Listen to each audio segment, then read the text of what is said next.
네, 반갑습니다. 오늘 오후 우리가 함께 살펴볼 본문 말씀은 요한계시록 2장의 말씀입니다. 요한계시록 2장 1절에서 7절까지의 말씀입니다. 요한계시록 2장 1절에서 7절까지의 말씀. 우리 요한계시록은 어디인지 바로 찾으셨죠? 네, 우리 한 절씩 교독하시겠습니다. 에베소 교회의 사자에게 편지하라. 오른손에 있는 7뼈를 붙잡고 7 금 촛대 사이를 거니시는 이가 이르시되, 내가 내 행위와 수고와 내 인내를 알고 또 악한 자들을 용납하지 아니한 것과 자칭 사도라 하되 아닌 자들을 시험하여 그의 거짓된 것을 내가 드러낸 것과 또 내가 참고 내 이름을 위하여 견디고 게으르지 아니한 것을 아노라. 그러나 너를 책망할 것이 있나니 너의 처음 사랑을 버렸느니라.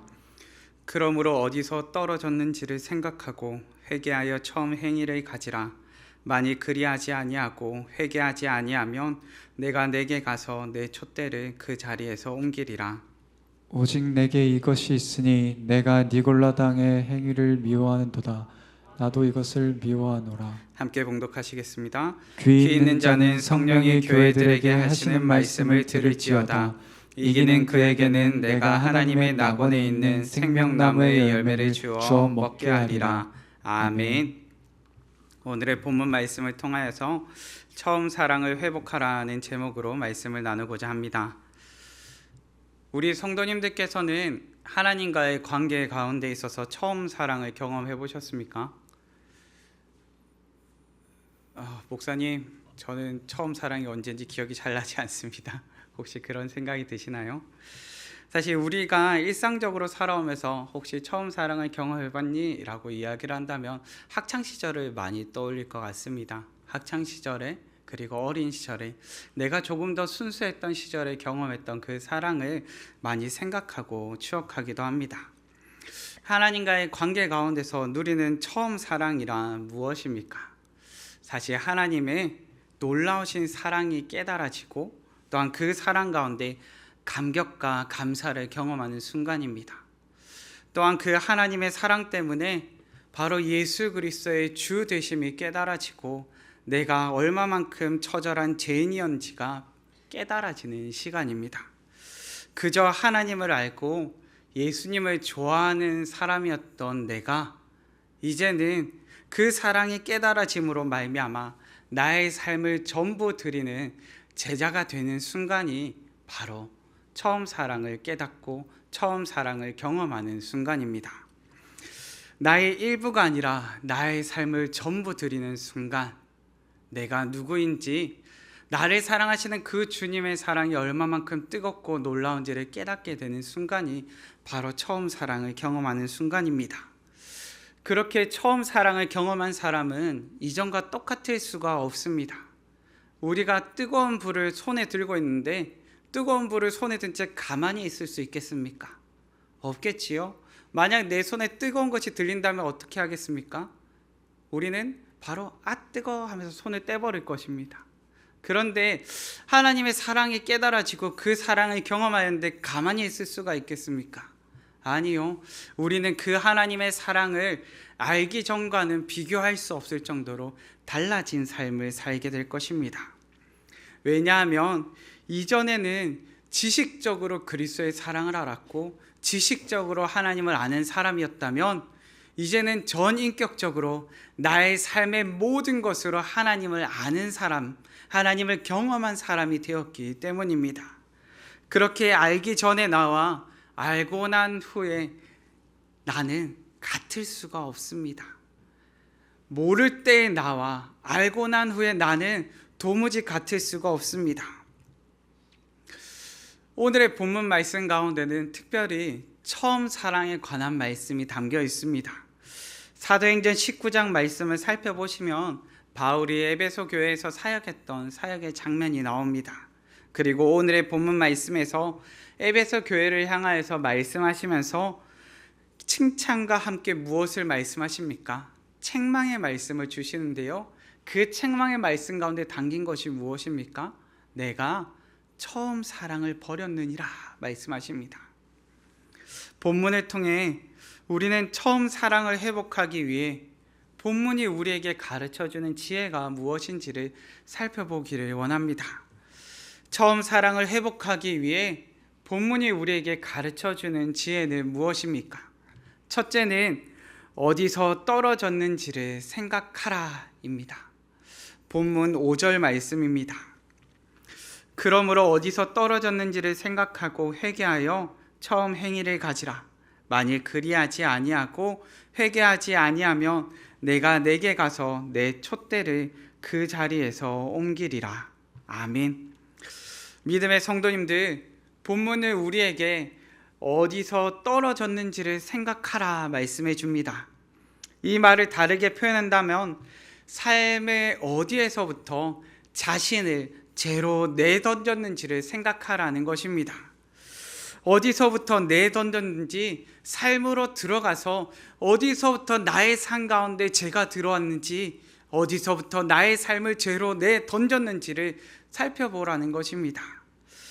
에베소 교회는 잘못된 행위가 가득하고 잘못된 가르침이 가득하던 교회가 아니었습니다. 오히려 본문을 살펴보면요, 악한 자들을 용납하지 아니하고 자칭 사도라는 자들의 거짓됨을 드러내고 참고 인내하고 게으르지 않았음을 살펴보게 됩니다. 무엇을 살펴보게 되는 것입니까? 참 부지런하였고 그들 가운데 하나님을 아는 지식이 풍성하였고 또한 그들 가운데 지혜도, 선악을 분별할 지혜도 있었다는 것을 우리는 살펴보게 되더라는 것입니다. 이처럼 인내하고 게으르지 않고 거짓된 것을 드러내었던 교회가 바로 에베소 교회입니다. 그런데 이처럼 지혜도 있었고 지식도 있었지만 무엇이 없습니까? 처음 사랑을 놓쳐버렸다 말하는 것입니다. 에베소 교회 성도들이 지식이 부족하고 지혜가 부족하여서 처음 사랑을 놓쳐버린 것이 아닙니다. 그렇게 본문은 무엇을 말합니까? 이를 알기 위해서 어디서 떨어졌는지를 살펴보라고 이야기합니다. 만약 우리가 하나님의 사랑 가운데서 멀어지고 그 사랑이 나에게 살아 역사하시는 하나님의 능력이 되지 못하고 나의 삶을 변화시킬 그 어떠한 원동력도 되지 못하고 있다면 어디서부터 떨어졌는지, 어디서부터 내어 던졌는지 삶으로 들어가 보시기 바랍니다. 그리고 잠잠히 나의 삶을 돌아보시면서 나의 삶을 상고해 보시기 바랍니다. 지식도 있었고 열심도 있었고 인내도 있었던 교회입니다. 그런데 무엇을 내던졌습니까? 처음 사랑을 내던졌습니다. 행위는 있었지만 사랑이 없었고 지식은 있었지만 원동력이 사라져 버렸습니다. 그런데 본문 말씀이 우리에게 알게 합니다. 무엇을 알게 합니까? 우리도 그럴 수 있다는 것을 알게 합니다. 행위는 있지만 사랑이 없을 수 있고 지식은 있지만 그 원동력이 사라져 버렸을 수 있습니다. 우리의 행위와 열심이 우리의 사랑을 확증해 주지 않습니다. 우리의 열심과 수고가 그 사랑을 대변해 주지 않습니다. 그렇게 고린도전서 13장에는 이렇게 고백합니다. 모든 비밀과 모든 지식을 알고 또 산을 옮길 만한 모든 믿음이 있을지라도 사랑이 없으면 내가 아무것도 아니요. 아멘. 사랑이 없으면 아무것도 아닙니다. 내가 어디서부터 그 사랑에서 멀어졌는지, 어디서부터 나를 주님과의 관계에서 내던졌는지 생각하시기 바랍니다.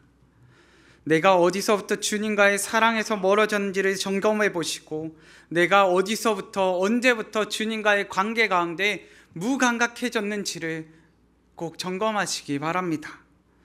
우리는 우리의 열심과 수고를 하나님을 향한 사랑이라 착각해 버릴 때가 있습니다.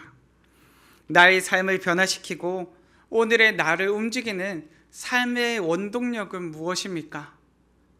하나님 사랑이라면 더할 나위 없는 감사와 감격이겠지만 만약 우리에게 그 사랑이 더 이상 나를 살아 숨쉬게 하는 원동력이 되지 못한 채 그저 의무와 책임감에 떠밀려 가고 있다면 나는 한없이 목마르고 메마르며 갈급한 사람으로 오늘을 살고 있을 것입니다. 어디서부터 그 사랑에서 멀어졌는지 꼭 생각하시기 바랍니다.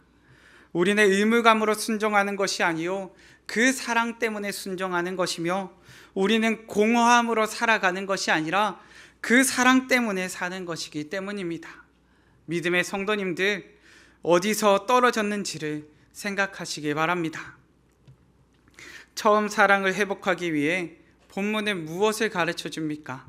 둘째는 처음 행위를 가지라 말합니다. 사도행전 19장의 말씀에는 이와 같이 기록합니다.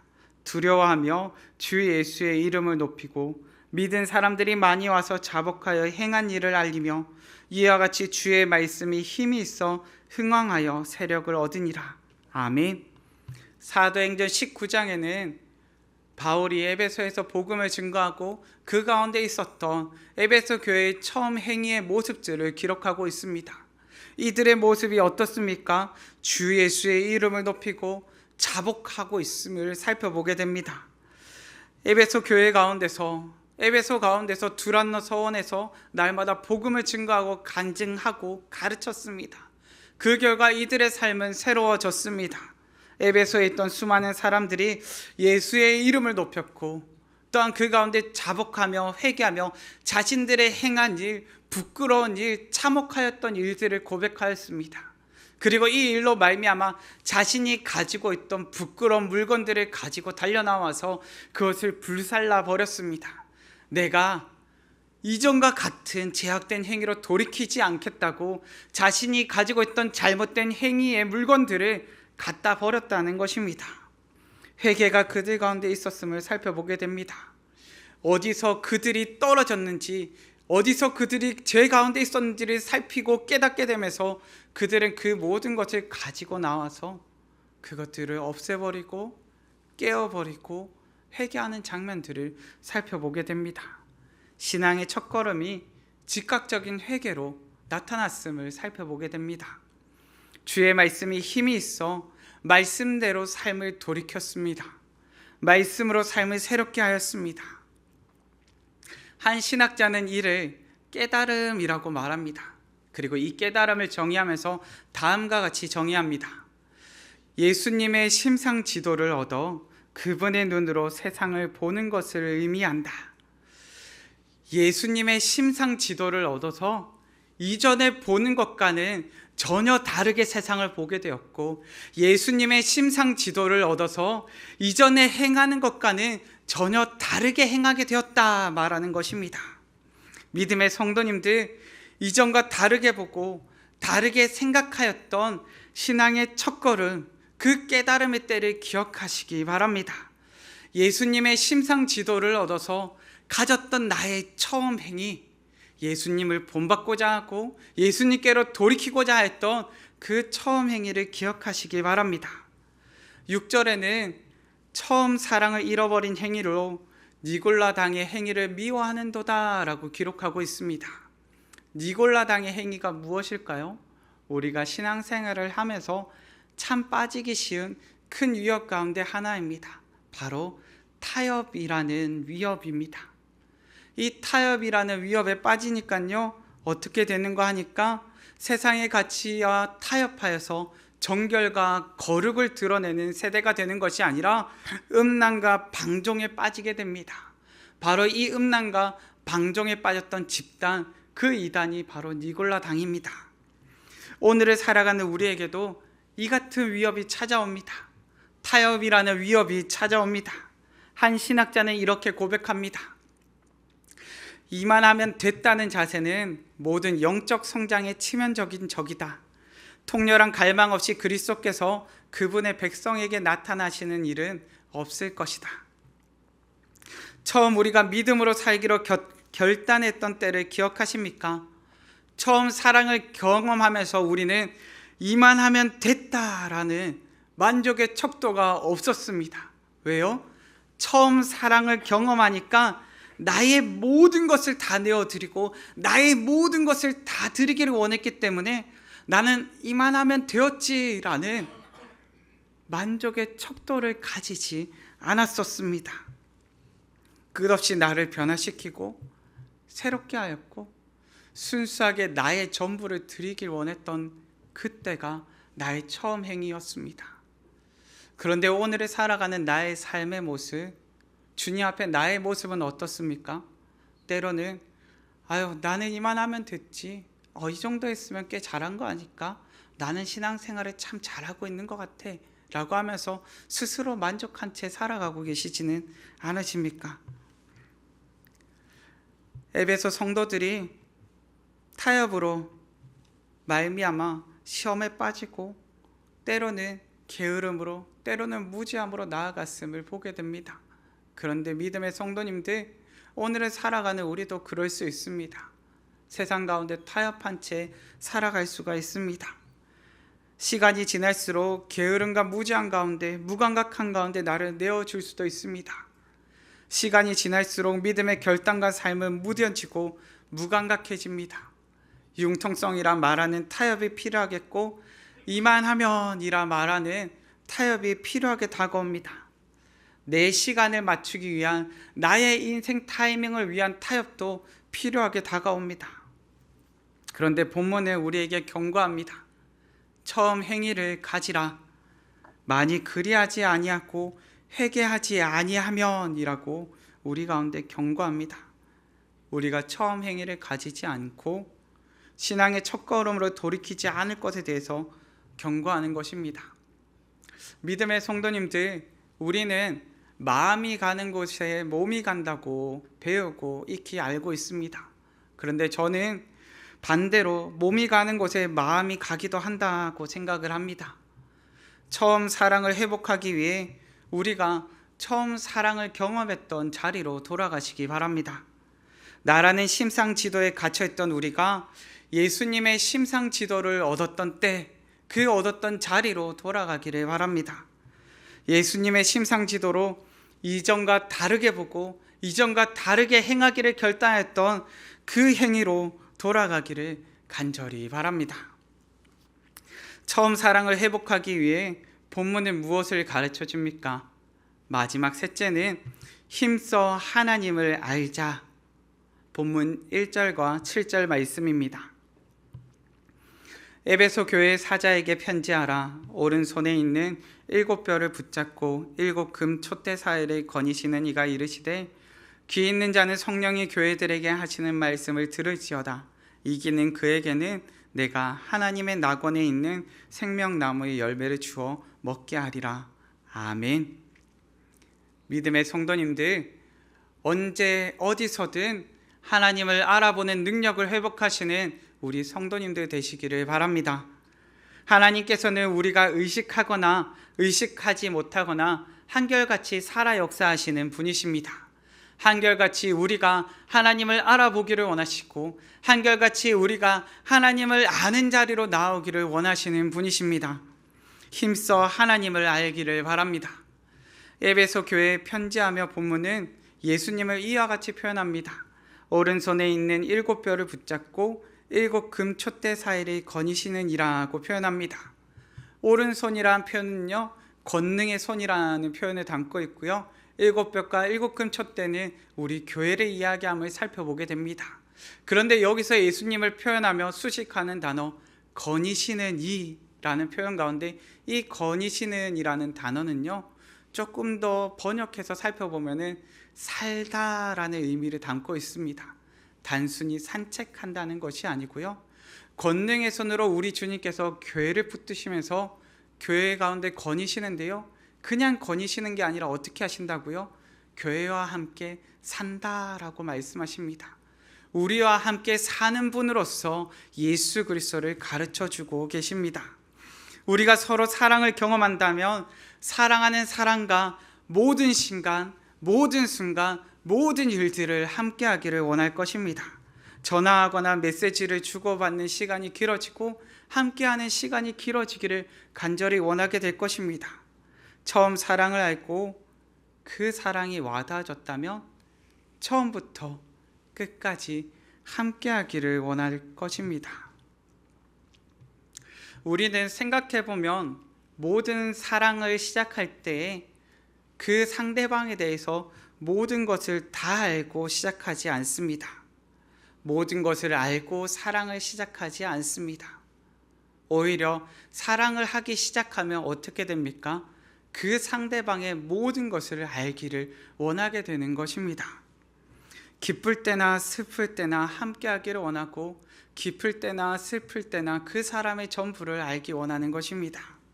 믿음의 성도님들, 하나님께서 우리에게 원하시는 것은 무엇일까요? 하나님께서 때마다 필요한 능력이나 성과를 우리에게 원하실까요? 아니면 때마다 많은 성김과 수고를 행하라고 우리에게 원하실까요? 실상 하나님께서는 우리의 능력이나 성과나 성김이나 수고가 필요하신 분이 아니십니다.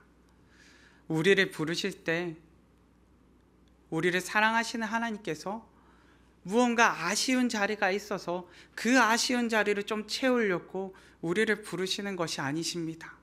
하나님께서 가장 원하시는 것은 무엇일까요? 바로 함께하는 것입니다. 하나님께서는 우리의 성과나 우리의 수고나 우리의 어땀을 원하셔서 우리를 부르신 것이 아니라요, 우리와 함께하기 원해서, 사랑하는 너와 함께하기를 원해서 우리를 부르시는 분이십니다. 하나님께서 우리에게 진정 원하시는 것이 무엇인지 꼭 깨닫기를 바랍니다. 그래서 우리는 하나님과 함께하기 위해서 하나님 앞에 조건을 내밀 때가 있죠. 우리는 하나님 아버지 앞에서 하나님과 함께하기 위한 나의 조건은 이렇습니다. 하나님, 내가 이렇게 해주시면 이라는 조건을 찾고 있을 때 하나님은 우리와 함께 하시기 위한 방법을 찾으셨던 분이십니다. 그 방법이 무엇입니까? 바로 예수 그리스도십니다. 믿음의 성도님들, 우리의 어떤 능력이나 성과나 수고를 필요로 하시는 분이 아니십니다. 우리에게 능력이 필요하다면 능력을 주실 것이요, 성과나 수고가 필요하다면 감당할 힘과 돋는 손길을 더해 주실 것입니다. 중요한 것은 하나님께서 우리 가운데 진정 원하시는 것이 무엇인가 하는 것입니다. 하나님께서는 함께 할 것을 요구하십니다. 그런데 단순히 함께 하시는 것이 아니라요, 본문의 표현을 빌려서 표현하자면 함께 살기를 원하시는 분이십니다. 호세아는 이렇게 고백합니다. 오라, 우리가 여호와께로 돌아가자. 여호와께서 우리를 찢으셨으나 도로 낫게 하실 것이요, 우리를 치셨으나 싸매어 주실 것임이라. 그러므로 우리가 여호와를 알자, 힘써 여호와를 알자. 그의 나타나심은 새벽빛같이 어김없나니 비와 같이 땅을 적시는 늦은 비와 같이 우리에게 임하시리라 하니라. 아멘. 우리가 하나님을 찾는 이유는 하나님께서 우리에게 하나님을 찾는 마음을 주셨기 때문입니다. 우리가 하나님과 함께 할 수 있음은 하나님께서 우리와 함께 하시기를 원하시기 때문입니다. 하나님의 나타나심은 어김이 없으시고 꼭 필요할 때 내리는 비와 같이 우리의 인생 가운데 꼭 필요한 자리 가운데 언제나 함께 하시는 분이십니다. 에이든 토저 목사님은 이렇게 고백합니다. 하나님을 발견한 뒤에도 여전히 그분을 추구하는 것은 영혼이 맛보는 사랑의 역설이다. 너무 쉽게 만족하는 종교인은 이 역설을 비웃지만 불타는 마음을 가진 하나님의 자녀들은 행복한 경험을 통해 이 역설의 정당성을 확인한다. 하나님을 알기를 힘쓰는 성도, 불타는 마음을 가진 하나님의 자녀들은 그 사랑을 경험하고 맛봄으로 더욱 하나님을 찾고 더욱 하나님을 알기를 원한다라고 가르쳐 주는 것입니다. 하나님의 놀라우신 사랑을 경험하고 더 놀랍도록 하나님을 힘써 찾는 우리, 하나님을 힘써 알아가는 우리 되기를 간절히 바랍니다. 말씀을 정리하겠습니다. 오늘 사는 우리에게도 우리의 마음이, 우리의 사랑이 식어버린 것 같고 마음은 굳어져 더 이상 회복될 수 없을 것 같은 차가운 시기를 건널 때가 있습니다. 사랑의 뜨거움보다 정적인 차가움을 경험하게 되는 순간들도 있습니다. 그런 우리에게 오늘 본문 말씀은 처음 사랑을 회복하라고 가르쳐 줍니다. 처음 사랑을 회복하기 위해 본문은 우리에게 무엇을 가르쳐 줍니까? 첫째는 어디서 떨어졌는지를 생각하라. 어디서부터 내 삶을 죄 가운데로, 오늘 나를 살게 하는 것이 무엇인지 점검해 보라 말합니다. 둘째는 처음 행위를 가지라. 처음 사랑을 경험하였던 그 자리로 돌이키는 우리 되기를 바랍니다. 마지막 셋째는 힘써 하나님을 알자. 불타는 마음을 가진 하나님의 자녀들은 힘써 하나님을 알 것이요, 또한 하나님의 놀라우신 사랑 가운데 더욱 힘써 하나님을 찾는 자녀가 될 것입니다. 우리의 마음이 하나님의 사랑 가운데 무감각해지거나 무뎌지지 않기를 간절히 바랍니다. 그 누구보다 뜨겁고 그 누구보다 간절한 하나님의 사랑, 그 사랑과 함께 하시며 그 사랑을 누리시며 그 사랑을 고백하는 우리 되기를 간절히 바랍니다. 이 시간 함께 찬양하셨으면 합니다. 우리 이 시간 함께 고백하실 때 주님을 예배하고 주님을 기뻐하는, 주님을 사랑하고 주님을 갈망하는 것이 나의 유일한 소망이라 고백하면서 함께 찬양하시겠습니다.